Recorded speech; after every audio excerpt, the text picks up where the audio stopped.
이사야서 4장 2절 3절 말씀입니다. 이사야서 4장 2절 3절 말씀 같이 봉독합니다. 그날에 여호와의 싹이 아름답고 영화로울 것이요 그 땅의 소사는 이스라엘의 피난한 자를 위하여 영화롭고 아름다울 것이며 시온에 남아있는 자 예루살렘에 머물러 있는 자 곧 예루살렘 안에 생존한 자 중 기록된 모든 사람 다 거룩하다 칭함을 얻으리니. 아멘. 아멘. 오늘 말씀은 희망의 메시지로서 선민과 남은 자들을 중심으로 회복될 것을 말씀하시는 걸 내용으로 하고 있습니다. 참 오늘 말씀은 어려운 말씀입니다. 어려운 말씀인데요. 희망의 메시지입니다. 그날에 여호와의 싹이 아름답게 돋을 것이다 이렇게 말씀했습니다. 2절에서 여호와의 싹이 이렇게 표현이 되고 있습니다. 여기서 그날은 여호와께서 심판하시는 날들입니다. 그 날입니다. 심판의 날입니다. 심판의 날 가운데 소망의 순간이 병행되어 진행될 것을 말씀합니다. 이 그날의 여호와의 싹, 심판의 날은 절망과 좌절이죠. 그리고 고통이죠. 그런데 그 속에서 여호와의 싹이 돋아난다는 것입니다.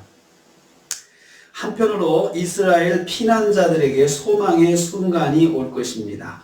이 사람들은 하나님께서 인도하셔서 피하게 하신 사람들입니다. 이들에게 소망의 빛이 임한다 말씀합니다. 여호와의 싹이 돋을 것입니다. 여기서 싹이라고 하는 말은 비유적인 표현인데요. 장차 오실 메시아를 상징합니다. 계속해서 이사야 말씀을 우리가 보면 이 말씀을 이 싹이라는 표현을 계속 만나게 될 것입니다. 이새의 줄기에서 나올 한 싹, 이 메시아를 이야기하죠. 또 메시아 예수 그리스도를 나타내는 표현입니다. 여호와께서 메시아를 보내셔서 그 땅을 영화롭고 아름답게 복주실 것이라 말씀하고 있습니다. 그러니까 하나님께서는 이 절망의 순간에서도 심판의 순간에서도 하나님께서는 그 속에서 구원의 계획을 가지고 있으신 것입니다. 절망의 땅, 심판의 땅에 구원자 예수 그리스도를 보내실 것을 여기서부터 말씀을 하고 있습니다. 그러니까 하나님께는 다 계획이 있으신 거죠. 우리가 어떤 어려운 순간이 있을 때 캄캄하고 암담하고 내가 어찌할 바를 모를 때가 있을 것입니다. 그렇지만 우리 믿는 성도들은 그 속에서 하나님께는 다 계획이 있으실 거다. 이 믿음이 필요합니다. 두 번째로 그 땅의 소산이 아름다울 것이다. 영화롭고 아름다울 것이다 말씀합니다. 2절 후반부입니다. 회복된 시온의 땅에서 일어날 일들을 말씀합니다. 그 땅의 소산이라 했습니다. 소산은 열매를 뜻합니다. 이것도 비유적인 표현입니다. 메시아가 오셔서 구원 사역을 통해서 이루실 영적인 열매들, 구원받은 백성들을 여기서 그 땅의 소산이라 표현한 것입니다. 그 열매는 구원받은 자들의 모임인 교회를 말합니다. 교회가 아름답고 영화로울 것이라 말씀합니다. 종말에 예수 그리스도를 통해서 구원받은 성도는 새 이스라엘이 될 것입니다. 새 이스라엘인 교회는 예수 그리스도를 통하여 가장 아름답고 영광스럽게 회복될 것입니다. 교회는 마지막 때 메시아의 영광에 동참할 것입니다. 마지막 때 예수 그리스도를 통해서 구원받을 백성을 부르실 것이다. 그 말씀이 바로 그 땅의 소산에 대한 표현입니다. 세 번째로 남은 자들은 거룩한 백성이 될 것입니다. 3절입니다. 시온에 남아있는 자, 예루살렘에 머물러 있는 자, 곧 기록된 자, 생존한 중에 기록된 모든 사람, 이렇게 다 동요로 표현되고 있는데 이 말씀을 원어로 보면 다 수동태로 되어 있습니다. 그러니까 남게 된 자, 머무르게 된 자, 기록된 자, 기록되었다는 수동이죠. 기록됐다. 그러니까 자기들이 남고 싶어서가 아니고 하나님께서 택하셔서 남겨놓은 사람들, 예루살렘에 하나님께서 택하셔서 머물도록 만드신 사람들, 이 사람들이죠. 그러니까 하나님께 택함받은 사람들이죠. 이 사람들은 생존한 자 중에 기록된 사람들이라 표현했습니다. 기록된 사람들. 이 기록되었다. 하나님께서 이 생존한 사람들 중에서 거기에서 하나님께서 그 땅의 소산으로 만들 사람들을 이름을 다 기록을 하셨다는 거죠. 이 기록했다는 말을 보면 계시록의 생명책이라는 생각이 이 말씀하고 연관이 됩니다. 생명책이죠. 이 사람들은 생존한 중에 기록된 사람들이라 했습니다. 다시 말하면 살아있는 자로 기록된 자라는 뜻입니다. 하나님께서 생명을 보존하도록 허락하신 사람들입니다.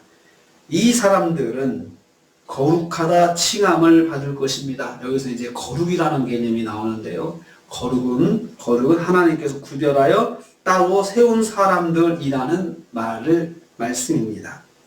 메시아의 왕국이 도래하면 모든 그리스도인들이 이러한 칭함을 받을 것입니다. 그래서 우리를 성도라 이야기하죠. 거룩한 사람들의 모임, 거룩한 무리들에 가서 성도라고 말을 합니다.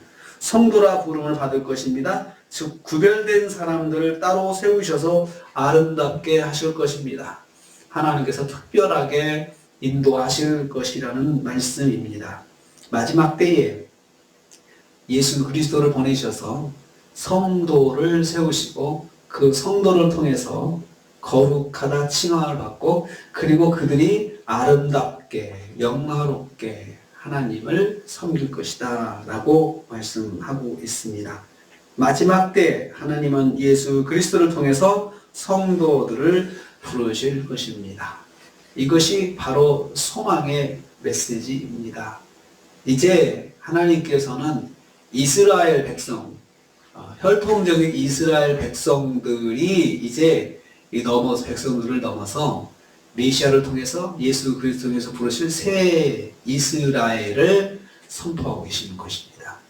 그래서 우리는 이 말씀을 통해서 하나님의 계획, 하나님의 구원 계획이 하나님의 뜻 가운데 진행되는 것을 볼 수가 있습니다. 처음에도 말씀드렸지만 하나님께는 다 계획이 있으십니다. 우리는 캄캄하고 암담해도 하나님께는 계획이 있으십니다. 어떻게 해서 이스라엘을 이렇게 다 멸망시키시고 다 흩어버리시면 그러면 어떻게 하나님의 구원의 역사를 이루어 가실까? 그것이 성경을 보다가 갑자기 드는 의문이거든요. 그런데 하나님의 구원 계획은 새 예루살렘, 새 이스라엘을 세우셔서 하나님의 그 성도들을 부르셔서 하나님의 구원 계획이 이루어진다. 이렇게 말씀합니다. 한 주간 우리가 삽니다. 우리는 암담해도 하나님께는 계획이 있으십니다. 그래서 우리가 하나님께 기도하는 것이죠. 하나님, 다 계획이 있으시죠? 뜻이 있으시죠? 주님, 인도하여 주옵소서. 우리가 그렇게 기도할 수 있습니다. 이번 한 주간 주님께서 우리를 인도하시고 하나님 뜻 가운데 역사하신 것을 믿고 우리가 말씀 의지하면서 이번 한 주간도 승리하시는 저와 여러분 되시기를 주님의 이름으로 축복합니다. 주님 감사합니다.